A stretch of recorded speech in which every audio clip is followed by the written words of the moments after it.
Let's wait a couple of minutes for everybody to join.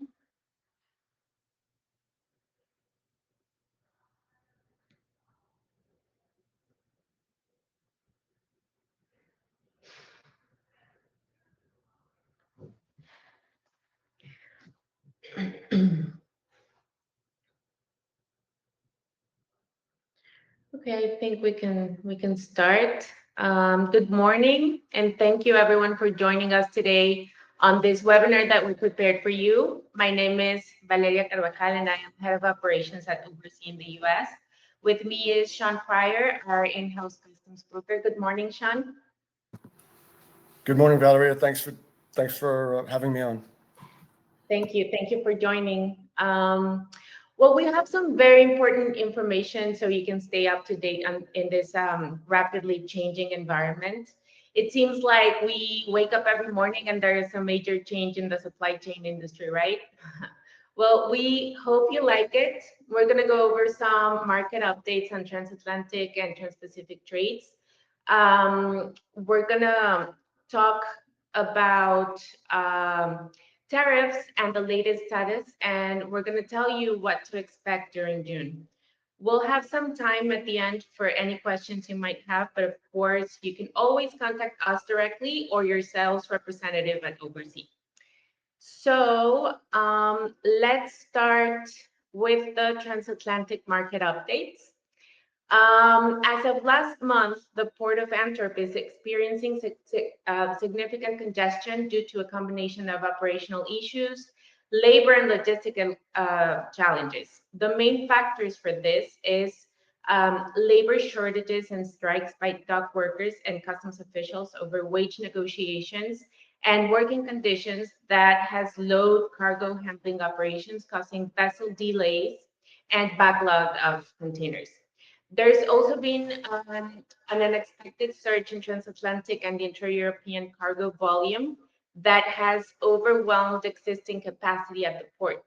This is because of seasonal imports and probably shippers trying to anticipate to any changes on tariffs. Also, rail and trucking services facing delays due to limited driver availability and rail maintenance projects. This has also slowed the movement of containers out of the port, leading to yard congestion. Um, the port is undergoing major digital infrastructure upgrades. This is to improve long-term efficiency. However, the implementation has caused short-term disruptions. And last but not least, storms and high winds have disrupted vessel schedules and limited operations, adding up to the already complicated scenario. Analysts say that berth waiting times at Antwerp right now have increased by 30%, 37% since week 13. They also say congestion is more severe and complex than it was during COVID. Um, so the most affected lanes are transatlantic services to and from major ports in the US like New York, Norfolk, Savannah are experiencing vessel schedule disruptions and extended transit times. Also, inter-European feeder services are being affected. So short sea and feeder services connecting Antwerp with other ports in Europe are facing delays and berthing windows are being missed, so cargo rollovers are increasing. The good thing for this trade is PSS has been postponed at least for June, and we're waiting for new tariff announcements on July 8th. So for Trans-Pacific, the ocean freight market in this trade is being affected, as you know, by the ongoing tariff situation. So some customers are starting to diversify their sourcing to other Asian countries such as Vietnam, India, Bangladesh. Luckily, some products have been excluded from Section 301 tariffs, offering temporary relief for industries like medical equipment, some electronics, but this exclusion process is still very complex and subject to ongoing USTR review. It's a moment of relative calm, but tensions over technology transfer, data security, and strategic materials like semiconductors continue to create an atmosphere of uncertainty, And just this morning, President Trump made a comment that it was being very difficult to negotiate with China's president. We were discussing that a few minutes ago with Sean. So let's see if they reach an agreement before the deadline. But tariffs are definitely influencing freight flows with increased demand for services from Southeast Asia and alternative Asia to US West Coast routes. Shipping lines are quickly trying to react and shift their capacity according to the announcements, but it's been very difficult for them to react as fast as the announcements are being made. So, what we what we're seeing in June for this trade is an increase in rates, shipping lines applying PSS as well, and probably they'll increase it for the second half of June. There's cargo rush right now before anything changes again. So this is causing space saturation and delay in booking confirmations. The baseline for tariffs from China right now is 30%, but maybe Sean, you can help me explain the latest status on the tariffs right now.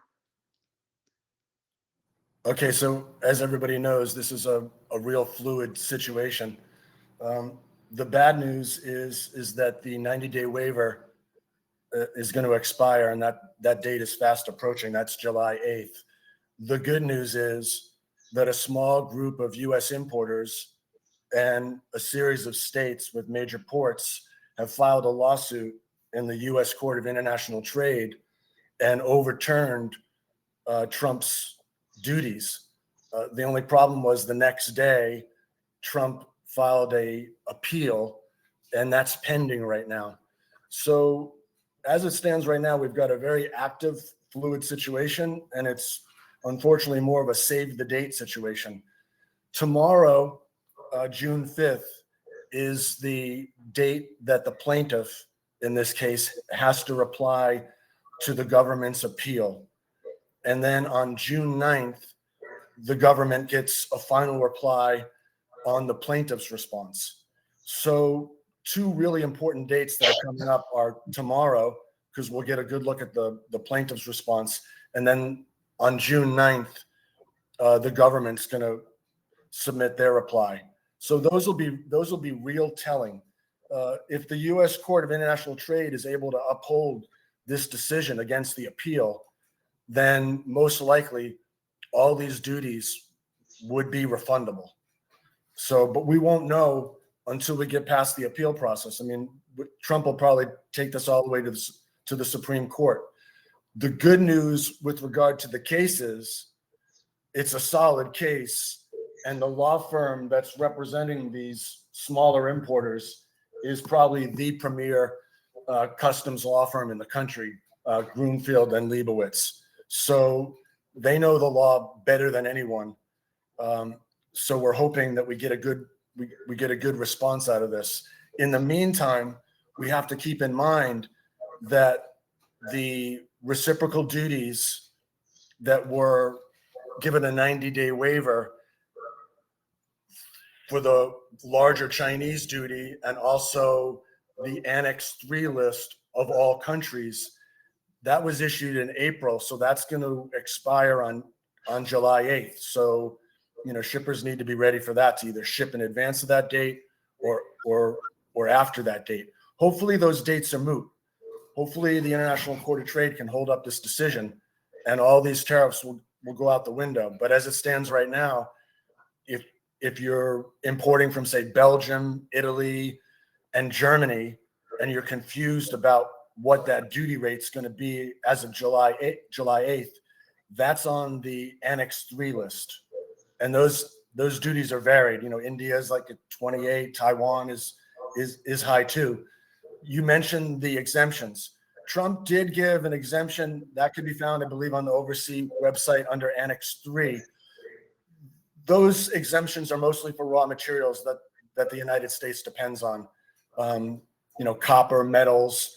There are some electronic exceptions, and there are some like blood pathogen exceptions. We have some customers that bring in probiotics and whatnot that are exempted, but that list is extremely limited. So And as far as forecasting, it's hard to forecast. Last week, Trump decided that he was going to increase the steel and aluminum tariffs, and then had a town meeting where people cheered for 50% over 40%, and he enacted a 50% duty that went into effect at midnight. And we were given the guidance. I think Valerie and I received it last night at 9:45. So not a lot of time to prepare for these things.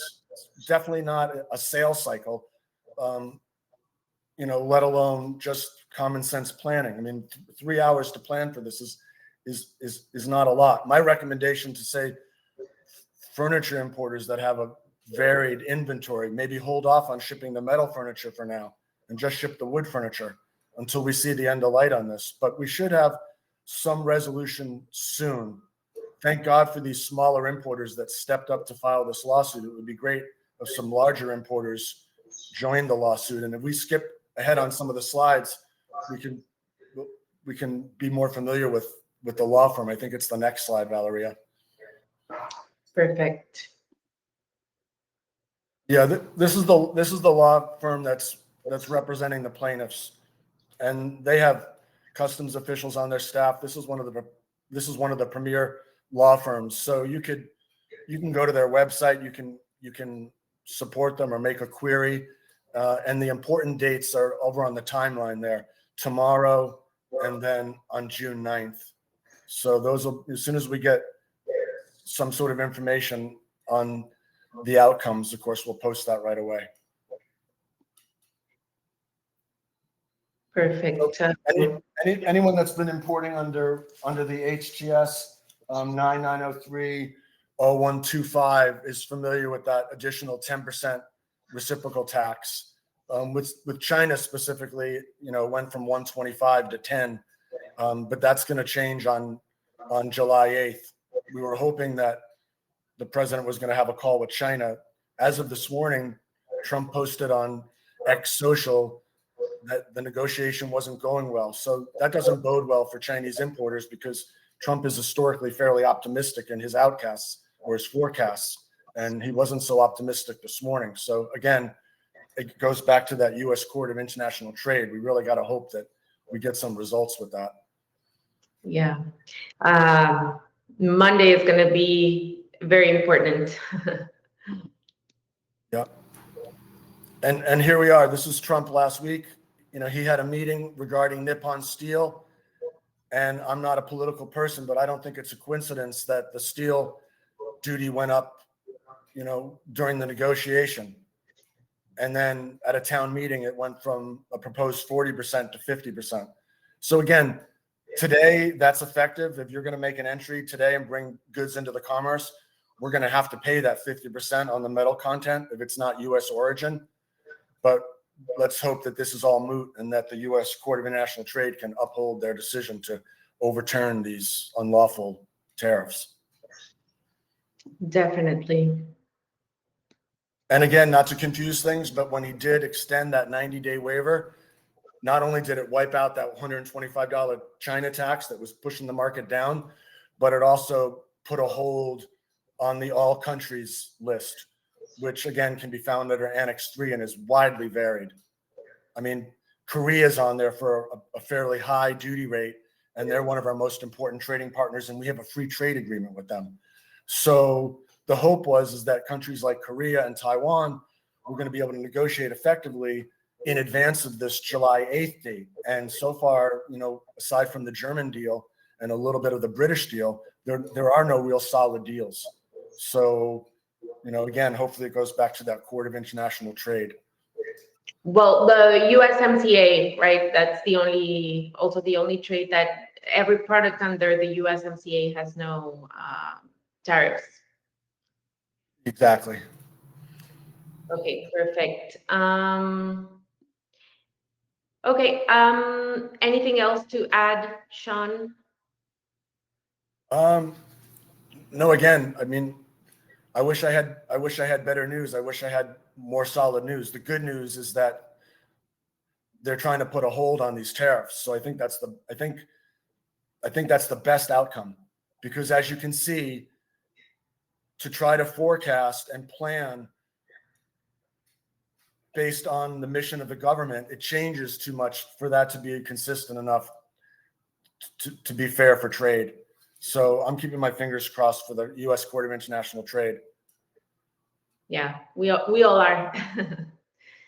Okay, perfect. So last point we have here is what to expect in June. And of course, as Sean mentioned, the resolution on Monday on the Court of International Trade and the appeal from the government, the expiration date on the 90-day pause in case the resolution is not favorable for the tariffs to go away, but also expect some volatility on rates and additional imposition of PSS.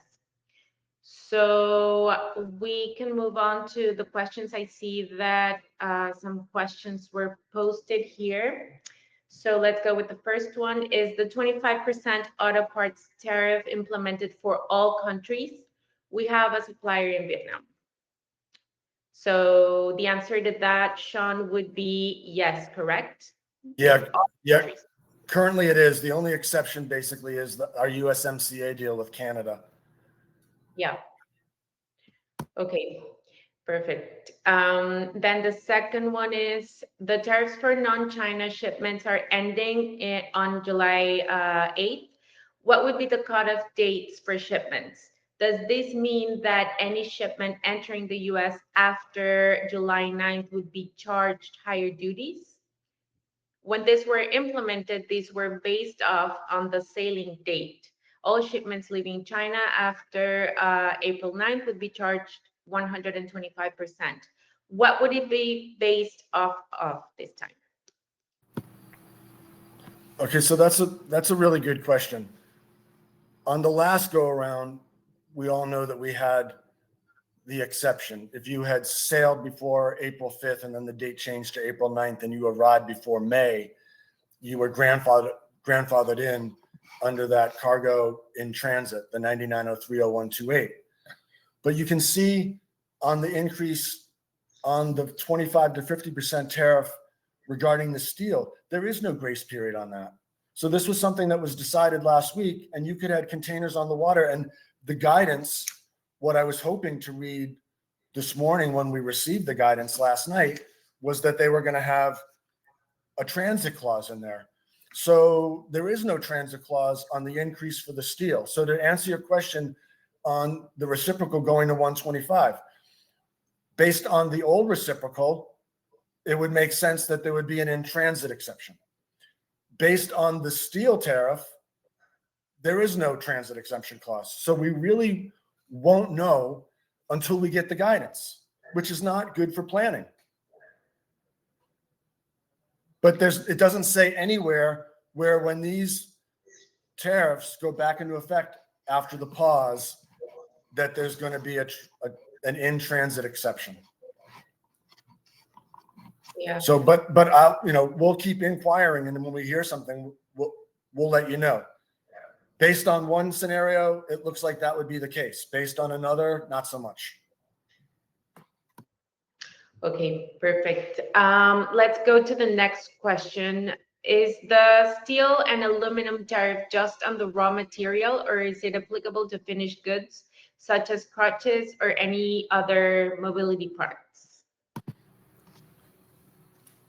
Okay, so the guidance came out last night, and there's basically two sections to it and then an explanation. And we'll have that posted on the overseas site with the annex 2 and 3. When you go to the aluminum derivatives, you'll see if it's a specific metal product, then it would be against the whole value of that product. But something like crutches, where you've got a plastic handle, what they're looking for is they're looking for the derivative value. So basically what we need to identify to customs is, let's say you made these crutches in Korea, and Korea should have a steel certificate that shows that the steel came from Korea, or they might have a steel certificate from China, hopefully not. Basically what we're looking to figure out is what the material cost on that was. And with aluminum, customs wants to know not only the pour country, but the smelt country. So on the aluminum, we need to identify if it's a product that's derivative, we need to know the derivative value, the pour and the smelt. And on the steel, we just need to know the pour. If you import crutches from Korea and Korea has a US steel certificate, like Donald Trump wants them to have, then we wouldn't have to pay that steel tax. That's the mission here. The mission is not my mission. My mission is to collect the right duty and make sure that the importers, get their goods timely and that trade's not impeded. The mission, it seems, of Trump is to make everyone buy US steel. So that's great. Korea can plan in the future to buy US steel, but not for this sales cycle for the last week. Yeah. So the steel certificate, at some point, it's really good when importers send the steel certificate and the value for the derivative, because at some point, customs is going to raise the standard and they're going to be looking for certificates of origin, and especially on this steel certificate, because then they can prove that it wasn't trans-shipped, which is a whole nother problem. Perfect. Thank you, Sean. And we have one last question. It says, if we import goods in steel drums, would the steel tariff apply?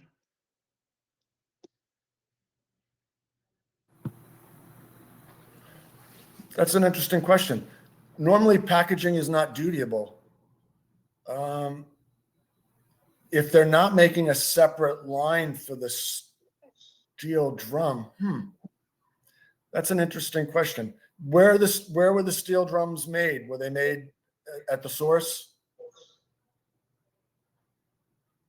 Yeah, I guess depending on where they were made, right? But yeah, packaging is not dutiable. Normally we don't claim the packaging. So like, for instance, if you're bringing in, let's say, drums of, let's think of something that might need to be in a steel container, certain chemicals. I've never seen an invoice that breaks out the packaging container. And I'm not sure that now would be the time to do that. Yeah. But I can look around to see if there's a ruling on that. So far there's not. But I'll look into that, and then we can get back to that specific questionnaire, because that's a good question. Okay. Because it basically opens up a can of worms. I mean, we want to give full disclosure, but up until now we haven't disclosed that. You know what I mean? So is this the greatest time to do that? So I'll look around and see if there's a ruling to address that. Yeah. Is there a possibility that they could put them in a plastic drum, or because of the material they can't? It doesn't say, but Okay. let's. Yeah. No. Maybe the customer can reach out to us, and we can have like a better answer now that, like, if you do some research on the ruling, we can send it to the customer. Okay. Perfect. There's no other questions, I think. But yeah, thank you everyone for joining us today, and we'll keep you updated on this tariff situation. Hopefully we have better news next Monday. Okay, thank you everyone. Have a nice day. Bye-bye. All right, thank you. Bless.